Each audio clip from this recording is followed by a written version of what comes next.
तो अगर आप 2025 में अपना खुद का मकान बनवाने जा रहे हो तो आपको तीन चीजें पता होना काफी ज्यादा जरूरी है। पहली चीज, आपको घर बनाने के लिए कितना खर्च आएगा। दूसरी इंपॉर्टेंट चीज कि आपको जो घर बनाने के लिए मटेरियल लगने वाला है वो कितनी क्वांटिटी में लगने वाला है। और तीसरी इंपॉर्टेंट चीज कि आपको घर बनाने के लिए जो लेबर कॉस्ट है वो कितना लगने वाला है। तो इन तीनों इंपॉर्टेंट सवालों के जवाब हम आज के वीडियो में देखेंगे, जिससे कि आपको घर बनाने में काफी ज्यादा मदद मिल सकती है। दोस्तों, आज के वीडियो में हम ये जानेंगे कि अगर आप 1000 स्क्वायर फीट घर बनवाते हो तो आपको घर बनाने के लिए कितना खर्च आ सकता है। अब इस वीडियो में हम जिस घर का कॉस्ट निकालने वाले हैं, आखिर उसमें कौन कौन सी चीजें होने वाली है ये सबसे पहले जान लेते हैं। तो हम जिस घर का कॉस्ट निकालने वाले हैं वो आरसीसी फ्रेम स्ट्रक्चर घर होगा, यानी कि इस घर को बनाने के लिए हम कॉलम और बीम इन चीजों का इस्तेमाल करेंगे। बाहरी दीवारों की मोटाई 9 इंची होगी, अंदरूनी दीवारों की मोटाई जो है वो 4 इंची होगी, और जो फाउंडेशन है उसकी जो गहराई होगी वो 4 से लेके 5 फीट तक होगी, और आपकी स्लैब की हाइट जो है वो हमने यहाँ पर 10 से लेके 10.5 फीट तक कंसिडर की है।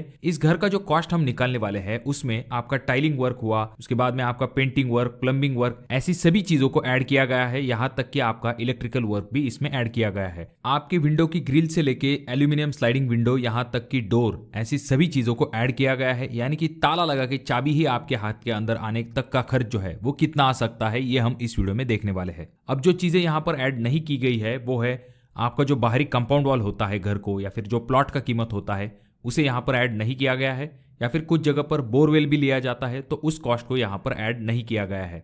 तो जब भी हम घर बनवाते हैं तो घर बनाने का जो खर्च है उसमें दो चीजों के ऊपर सबसे ज्यादा खर्च होता है। पहली चीज जो कि है आपका मटेरियल कॉस्ट, और दूसरा जो कि है लेबर कॉस्ट। इसमें से आप ऐसा मान के चल सकते हो कि मटेरियल के ऊपर आपका जो खर्च है वो 70 से लेके 75% तक हो जाता है। वहीं पर जो लेबर कॉस्ट होता है उसमें आपका 25 से लेके 30% खर्च जो है वो हो जाता है। तो सबसे पहले हम जानते हैं कि जो मटेरियल है वो आपको कितना लगने वाला है और उसके ऊपर आपका कितना खर्च होगा। तो यहाँ पर हम जो सबसे पहला आइटम कंसिडर करेंगे वो है सीमेंट। जहां तक बात आती है सीमेंट की, तो आपके फाउंडेशन से लेके आखिरी तक, यानी कि आपके टाइलिंग वर्क तक आपको सीमेंट की जरूरत पड़ती है। यानी कि सीमेंट का अच्छा खासा कंजम्पशन जो है वो आपके घर बनाने में हो जाता है। तो अगर हम 1000 स्क्वायर फीट घर बनाते हैं तो हमें लगभग 450 से लेके 500 सीमेंट बैग तक लग सकती है। अब यहाँ पर सीमेंट का जो रेट है वो स्टेट वाइज अलग अलग होता है। कुछ जगह पर सीमेंट काफी कम रेट में मिलता है बाकी स्टेट के कंपैरिजन में, पर यहाँ पर हम एक एवरेज कॉस्ट मान के चलेंगे कि हमें एक सीमेंट बैग जो है वो 400 रुपए तक मिल सकती है। अब हमें घर बनाने के लिए 450 बैग लगने वाली थी, मल्टीप्लाई 400 रुपए पर बैग का रेट इज इक्वल टू आ जाता है 1,80,000 रुपए। दोस्तों, ये तो हो गई सीमेंट की बात। अब बात करते हैं सबसे ज्यादा अगर किसी चीज के ऊपर आपको घर बनाने के लिए खर्च आता है तो वो चीज है स्टील। जी हाँ दोस्तों, बाकी सभी चीजों के कंपैरिजन में स्टील के ऊपर आपका अच्छा खासा पैसा खर्च हो जाता है, जो कि आप आगे देखने वाले हो।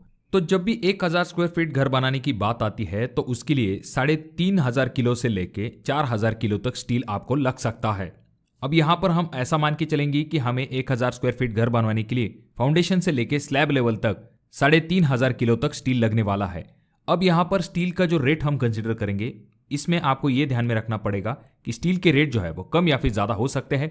फिलहाल स्टील के रेट जो है वो थोड़े से कम है, आगे चल के ये थोड़े से बढ़ सकते हैं। उसी हिसाब से हम जो है स्टील का जो रेट है वो 65 रुपए प्रति किलो के हिसाब से कंसिडर करेंगे।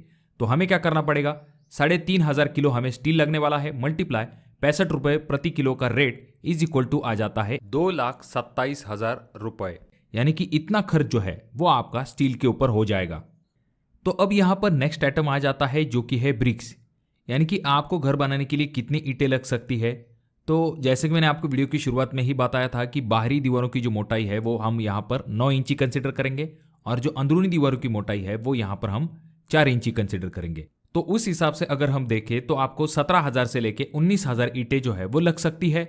और हम ऐसा मान के चलेंगे कि आपके एरिया में जो ईंट है वो 7 रुपए से लेके 9 रुपए प्रति ईंट के हिसाब से आपको मिल सकती है। तो आपको क्या करना पड़ेगा, 17,000 ईंटें हमें लगने वाली है, मल्टीप्लाई 9 रुपए एक ईंट का रेट इज इक्वल टू आ जाता है 1,53,000 रुपए। तो ये हो गया हमारे ईंटों का कॉस्ट। सीमेंट की तरह फाउंडेशन से लेके आपके टाइलिंग वर्क तक काम में आने वाली चीज होती है जो कि है सैंड। ये जो रेती है आपको घर बनाने के लिए काफी ज्यादा प्रमाण में लगती है, और इसके ऊपर भी आपका अच्छा खासा पैसा खर्च हो जाता है। पर ये रेती का जो कॉस्ट है ये डिपेंड होता है, कुछ जगह पर रेत जो है वो थोड़ी सी कम दाम में मिलती है, कुछ जगह पर थोड़ी सी महंगी होती है। तो हम एक एवरेज कॉस्ट यहाँ पर मान के चलेंगे। पर अगर आप 1000 स्क्वायर फीट घर बनवाते हो तो आपको 2000